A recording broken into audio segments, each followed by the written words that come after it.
ప్రస్తుతం నేను ఎన్‌కన్వెన్షన్ కూల్చివేతల పక్కన బిల్డింగ్ దగ్గర ఉన్నాను. ఎందుకంటే ఆ ఎన్‌కన్వెన్షన్ దగ్గరికి పోలేని పరిస్థితి. మొత్తం ఎన్‌కన్వెన్షన్‌కొచ్చే దారులు మొత్తం బారికేడ్లు పెట్టి పోలీసోళ్ళు మొత్తం భారీ బందోబస్తు మధ్య జీహెచ్ఎంసీ, హైడ్రాకి సంబంధించి అధికారులొచ్చేసి పొద్దున 8 గంటలకే స్టార్ట్ చేయడం జరిగింది. భారీ భారీ క్రేన్‌లతో సహా మొత్తం సిబ్బంది మొత్తం పెద్ద ఎత్తున వచ్చి హైడ్రాకి సంబంధించిన సిబ్బంది గాని, జీహెచ్ఎంసీ ఎన్ఫోర్స్‌మెంట్ మొత్తం పోలీస్ సిబ్బంది కూడా చాలా పెద్ద ఎత్తున ఇక్కడ ఫోర్స్ కూడా మోహరించడం జరిగింది. మనం ప్రస్తుతం ఇప్పుడు చూస్తున్నాం కదా, ఈ తమ్మిడికుంట చెరువుకు సంబంధించి మొత్తం 30 ఎకరాల చెరువు. ఇది 30 ఎకరాలకు సంబంధించి ఎన్‌కన్వెన్షన్ సంబంధించి బఫర్ జోన్‌లో 1.12 ఎకరాలు ఆక్రమించారని చెప్పేసి, అదనంగా ఇంకొక 2 ఎకరాలు ఆక్రమించారని చెప్పేసి, అదనంగా ఇంకో 2 ఎకరాలు ఆక్రమించారని చెప్పేసి ఎన్‌కన్వెన్షన్ మీద మొదటి నుంచి ఆరోపణలున్నాయి. దానికి సంబంధించి ఇది ఎన్‌క్రోచ్‌మెంట్ జరిగింది. మొత్తం తమ్మిడికుంట చెరువుని మొత్తం ఆక్రమించి ఎన్‌కన్వెన్షన్ కట్టారు అని చెప్పేసి హైడ్రాకు కంప్లైంట్ రావడంతో ఈరోజు మార్నింగ్ 8 గంటలకే కూల్చివేతలు స్టార్ట్ అయ్యాయి. కూల్చివేతలకు సంబంధించి భారీ ఎత్తున పోలీసులు కానీ, ఎన్ఫోర్స్మెంట్ సిబ్బంది కానీ, హైడ్రా సిబ్బంది కానీ పాల్గొన్నారు. ఎన్‌కన్వెన్షన్కి వచ్చే దారులన్నీ మొత్తం క్లోజ్ చేసి ఆ మీడియాను కూడా అలౌ చేయలేని పరిస్థితి. మనం ప్రస్తుతం ఎన్‌కన్వెన్షన్ పక్కనున్న ఒక కన్స్ట్రక్షన్ బిల్డింగ్ నుంచి ఇక్కడ విజువల్స్ అయితే చూపడం జరుగుతుంది. ఈ ఎన్‌కన్వెన్షన్ ఆనుకొని ఇక్కడ చూస్తున్నాం కదా, ఈ తమ్మిడికుంట చెరువు మొత్తం గుర్రపు డెక్కతో మొత్తం నిండిపోయింది. ఈ తమ్మిడికుంట చెరువుకు సంబంధించి కూడా అసలు ఎలాంటి మెయింటెనెన్స్ లేదు. ఇప్పుడు చూస్తున్నాం కదా, ఒక ఎన్‌కన్వెన్షన్ మాత్రమే కాదు, తమ్మిడికుంట చెరువు నుంచి దాదాపు చుట్టుపక్కల చాలా బిల్డింగ్స్ ఉన్నాయి. అటు పక్కన గుడిసెలు కానీ, అక్కడ సంబంధించి వాటర్ ట్యాంక్ దందా కూడా నడుస్తుంది. ఇక్కడ మొత్తం వాటర్ ట్యాంక్స్ దందా కూడా నడుస్తుంది చుట్టుపక్కల అనుకోని చాలా ఉన్నాయి. బట్ ఇది ఒక్కటి మాత్రమే ఎందుకు టార్గెట్ చేశారని చెప్పేసి కూడా పెద్ద ఎత్తున ఆరోపణలు వినిపిస్తున్నాయి. గత 15 రోజుల కిందనే ఇక్కడ ఒక ప్రైవేట్ ఫంక్షన్ కూడా ముఖ్యమంత్రి రేవంత్ రెడ్డి, కాంగ్రెస్ పార్టీ పెద్దలు కూడా హాజరు కావడం జరిగింది. కేవలం నాగార్జున వైసీపీకి సపోర్ట్ చేస్తాడు, జగన్కి సపోర్టర్గా ఉన్నాడు మొదటి నుంచి అని చెప్పేసి, సో కావాలనే కొందరిని టార్గెట్ చేస్తున్నట్టు హైడ్రా కనబడుతుందని, దీంట్లో ఒక పొలిటికల్ మోటో కూడా కనబడుతుందని బయట పెద్ద ఎత్తున ప్రచారం కూడా జరుగుతుంది. ఎందుకంటే జగన్ మొదటి నుంచి రాజశేఖర రెడ్డి ఎన్‌కన్వెన్షన్ స్టార్ట్ అయింది కూడా కాంగ్రెస్ హయాంలోనే. అప్పటి దివంగత ముఖ్యమంత్రి రాజశేఖర రెడ్డి అనుమతులు ఇచ్చిన తర్వాతనే ఎన్‌కన్వెన్షన్ స్టార్ట్ అయింది. ఎన్‌కన్వెన్షన్ స్టార్ట్ అయిన తర్వాత చాలా దాదాపు వేల వివాహాలు, వేల ఈవెంట్స్ జరిగాయి. దాదాపు పొలిటికల్ ఈవెంట్స్ కానీ, పెద్ద సెలబ్రిటీస్ కానీ, ధనవంతుల పెళ్ళిళ్ళకి సంబంధించి, లేకపోతే ఈవెంట్స్ సంబంధించి డిసెంబర్ 31 కానీ, లేకపోతే ఇట్లా హోలీ, ఇట్లా పెద్ద ఈవెంట్స్ కూడా ఎన్‌కన్వెన్షన్లో చాలా వేలాది వరకు ఇప్పటివరకు అయితే జరిగాయి. చూస్తున్నాం కదా, మొత్తం కూల్చివేతలు, ఎన్‌కన్వెన్షన్ మొత్తం టోటల్ నేలమట్టం చేశారు. వాళ్ళకి ఎలాంటి ఇన్ఫర్మేషన్ లేదు, కనీసం ఒక నోటీస్ లేదు.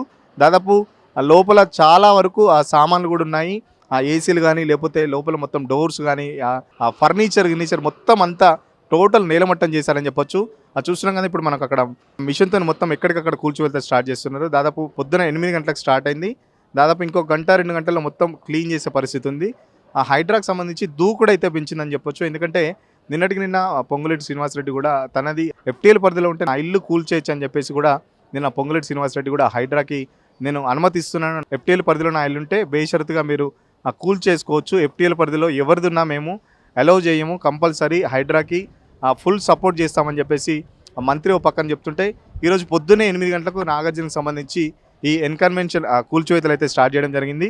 మొత్తం ఎన్‌కన్వెన్షన్ వచ్చేసి 10 ఎకరాలు ఉంటుంది. ఆ 10 ఎకరాలకు సంబంధించి 3 ఎకరాల వరకు నాగార్జున దీన్ని ఆక్రమించి కట్టాడని చెప్పేసి గతంలో 2015లోనే అప్పుడు ప్రభుత్వంకి బీఆర్ఎస్ కూడా జీహెచ్ఎంసీ ఆఫీసర్లు 3 ఎకరాలకు పైగా కొంచెం ఆక్రమణ జరిగిందని చెప్పేసి గవర్నమెంట్కి నివేదిక ఇవ్వడం జరిగింది. తర్వాత కొంచెం కూల్చివేతలు ఆగడం జరిగింది. అప్పటి నుంచి ఎన్‌కన్వెన్షన్ మీద పెద్ద ఎత్తున ఆరోపణలు వస్తూనే ఉన్నాయి. మొత్తం చెరువును ఆక్రమించి ఎన్‌కన్వెన్షన్ కట్టారని చెప్పేసి, చెరువు కూడా చూస్తున్నాం కదా, దాదాపు మొత్తం చుట్టుపక్కల 29 ఎకరాలు ఉండే చెరువు దాదాపు ఇప్పుడు చూస్తుంటే ఒక 10 ఎకరాలు కూడా లేని పరిస్థితి. ఎందుకంటే మొత్తం చెరువు మొత్తం ఆక్రమించడం జరిగింది. ఈ ఎన్‌కన్వెన్షనే కాదు, దాదాపు చుట్టుపక్కల చాలా పెద్ద బిల్డింగ్స్ ఉన్నాయి, కన్స్ట్రక్షన్ జరుగుతున్నాయి. ఇప్పటికీ చాలామంది చూస్తుంటే ఇప్పటికే చాలా బిల్డింగ్స్ కూడా కట్టి దాదాపు ఏళ్ళ తరబడి ఇక్కడే ఉంటున్నారు. సో ఇప్పుడు మా పరిస్థితి ఏంటి, ఎన్‌కన్వెన్షన్ జోలికే వెళ్ళారు, మా జోలికి ఎప్పుడు వస్తారని చెప్పేసి కూడా చాలా భయంగా ఉంటున్నారు. ఇక్కడ చుట్టుపక్కల పరిస్థితి అయితే మా దగ్గరికి వచ్చి ఎప్పుడు కూలగొడతారనే పరిస్థితి కూడా ఉంది. చూద్దాం, ఎన్‌కన్వెన్షన్ సంబంధించి దీనికైతే ఇప్పటివరకు నాగార్జున ఎలాంటి స్పందించడం జరగలేదు. నాగార్జున దీని మీద ఎట్లా స్పందిస్తాడనేది కూడా చూడాలి. ఈ ఎఫ్టీఎల్ పరిధిలో చాలా వరకు ఇప్పుడు నేనున్న ప్లేస్లో, ఇప్పుడు నేనున్న బిల్డింగ్ కూడా దాదాపు మొత్తం ఎఫ్టీఎల్ పరిధిలోనే ఉంది, చెరువులోనే ఉందని చెప్పేసి ఇక్కడ స్థానికులు చెప్తున్నారు. ఒక ఎన్‌కన్వెన్షన్ మాత్రమే కాదు, చాలా వరకు ఇక్కడ మొత్తం అక్కడ మనకు కనబడుతున్న బ్లూ షట్టర్స్ అవన్నీ కూడా దాదాపు పెద్ద సెలబ్రిటీస్ కానీ, లేకపోతే సినీ ఇండస్ట్రీకి సంబంధించి, లేకపోతే ఇవన్నీ ఆక్రమించారని చెప్పేసి ఇక్కడ స్థానికులు చెప్తున్నారు. కూలగొడితే మొత్తం ఈ ఏరియా అంతా మొత్తం కూలగొట్టాలి. ఇప్పుడు మీరు నిల్చున్న ప్లేస్ కూడా ఆ చెరువులోకి సంబంధించే ఈ చుట్టుపక్కల బిల్డింగ్స్ అన్ని కూడా చాలా వరకు ఆక్రమించి కట్టారని చెప్పేసి ఇక్కడ స్థానికులు అయితే చెప్తున్నారు. ఓన్లీ ఎన్కన్వెన్షన్ మాత్రమే ఎందుకు టార్గెట్ చేస్తున్నారని చెప్పేసి కూడా ఇక్కడ స్థానికులు ప్రశ్నిస్తున్నారు. మొత్తం కూలగొడితే అందరిది కూలగొట్టాలి కదా, చెరువును కాపాడే ఉద్దేశం ఉంటే ప్రభుత్వానికి మొత్తం ఇదంతా క్లీన్ చేయండి. ఎందుకంటే మేము ఎప్పటి నుంచో చెప్తున్నాము, చెరువుకు సంబంధించి చాలా వరకు ఇక్కడ ఆక్రమించి కడుతున్నారు. ఫస్ట్ అనుమతులు ఇచ్చేది మీరే, మళ్ళీ ఇప్పుడు కూలగొట్టేది కూడా మీరే అని చెప్పేసి స్థానికులు కూడా ప్రశ్నించిన పరిస్థితి. ఎందుకంటే ఎన్కన్వెన్షన్ సంబంధించి కూడా మొత్తం దాదాపు పూర్తయిందని చెప్పొచ్చు. ఇంకో గంట 2 గంటల్లో మొత్తం పూర్తి నీలమట్టం చేశారు. దాంట్లో చాలా వరకు ఫర్నిచర్ కానీ ఏసీలు కానీ దాదాపు చాలా పెద్ద ఎత్తున నష్టం జరిగిందని చెప్పొచ్చు. ఆ ఎన్కన్వెన్షన్ సంబంధించి 3 ఎకరాలకు సంబంధించి ఏదైతే బఫర్ జోన్లో ఉందో ఆ బఫర్ జోన్కి సంబంధించి మొత్తం నీలమట్టం చేశారు. మిగతాదంతా ప్రైవేట్ ప్లేస్, అంటే నాగార్జునకు సంబంధించి మొత్తం 10 ఎకరాలకు సంబంధించి 3 ఎకరాల్లో ఈ బఫర్ జోన్లో కట్టారు కాబట్టి హైడ్రా ఆ 3 ఎకరాల జోలికి మాత్రమైంది. మిగతా 7 ఎకరాలకు సంబంధించి అది పక్కకు అట్లనే ఉంది. సో ఈ 3 ఎకరాలకు మాత్రమే దాదాపు చెరువును ఆనుకొని ఉంది కాబట్టి సో ఆ హైడ్రా మొత్తం ఆ కట్టడాలంతా కూల్చివేసిందని చెప్పొచ్చు. సో స్థానికులు కూడా చెప్తున్నారు ఏంటంటే గతంలోనే చెరువు చుట్టుపక్కల దాదాపు 60-70 కట్టడాలకు మొత్తం గుర్తించడం జరిగింది చెరువు ఆక్రమణకు సంబంధించి. ఇవన్నీ కూడా కూలగొట్టాలని చెప్పేసి స్థానికులు చెప్తున్నారు.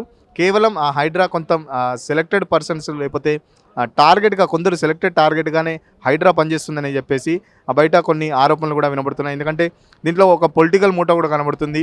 కేవలం ప్రతిపక్షాలను లేకపోతే కొందరిని బెదిరించడానికి మాత్రమే హైడ్రాని పావుగా వాడుకుంటున్నారని చెప్పేసి ప్రభుత్వం కూడా బయట కొంత చర్చ కూడా జరుగుతుంది. సరే, హైడ్రా దూకుడు ఎలా ఉన్నా హైడ్రా కేవలం ప్రతిపక్షాలను కొందరిని టార్గెట్ కాకుండా ఆ ప్రభుత్వం మీద కూడా మంత్రులు కానీ చాలా వరకు పెద్ద ఎత్తున సోషల్ మీడియాలో చాలామంది మంత్రులకు సంబంధించి కానీ లేకపోతే అధికార పార్టీకి సంబంధించిన నేతలకు సంబంధించి కూడా చాలా వరకు పోస్టులు పెడుతున్నారు. ఈ కట్టడాలకు సంబంధించి కూల్చివేతలు ఎప్పుడు స్టార్ట్ చేస్తారని చెప్పేసి హైడ్రాను కూడా సోషల్ మీడియాలో ప్రశ్నిస్తున్న పరిస్థితి.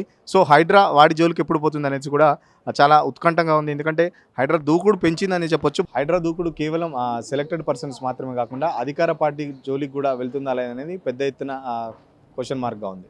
కెమెరా పర్సన్ రాజుతో సురేష్, సిగ్నల్ టీవీ, ఎన్కన్వెన్షన్ నుంచి.